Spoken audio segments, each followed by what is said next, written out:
I was a co-author on a paper with Adam Hibberd and Adam Crowell, where we said the orbit, the trajectory of this object appears to be quite remarkable. It arrives within 5 degrees of the orbital plane of the Earth around the Sun.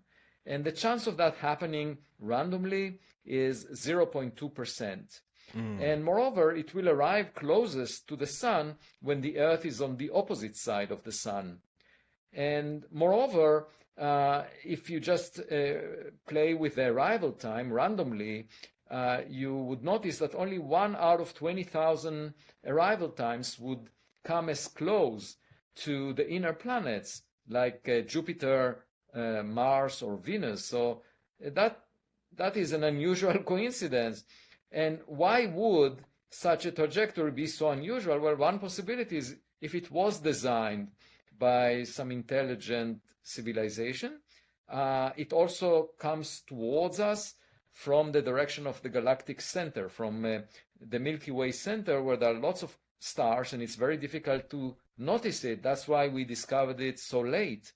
By now, it's impossible for us to launch a rocket that will intercept with it, because it would move relative to Earth. It comes in the opposite direction of the motion of Earth around the Sun, and the relative velocity would be 98 kilometers per second when it comes closest to the Sun. And that is 3 times the maximum speed that we can accomplish with chemical rockets.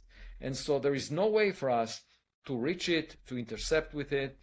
And perhaps it wants to break, like when we launch rockets and we want to accomplish a very high speed, we usually introduce a thrust near the Sun, and that buys you the highest kick velocity, taking advantage of the gravitational assist by the Sun.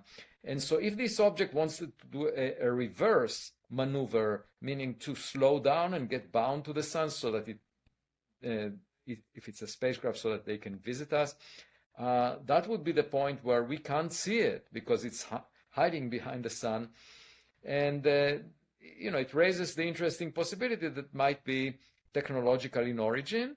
Of course, we will know much more in the coming month or two, and it may not be it may be just a comet, but I think it's important to consider the possibility that any interstellar object coming into the solar system might be technological. Because if you just consider the last century, we started transmitting radio signals, basically flagging that we exist as a technological civilization.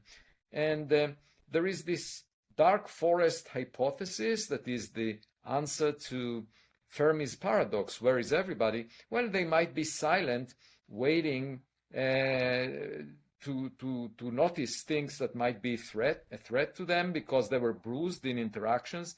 So there might be a lot of aliens around.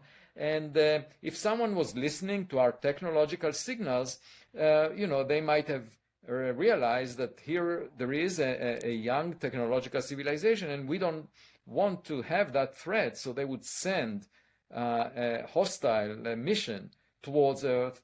Of course, that may not be the case. We don't know. But it's the kind of threat that is not often entertained, because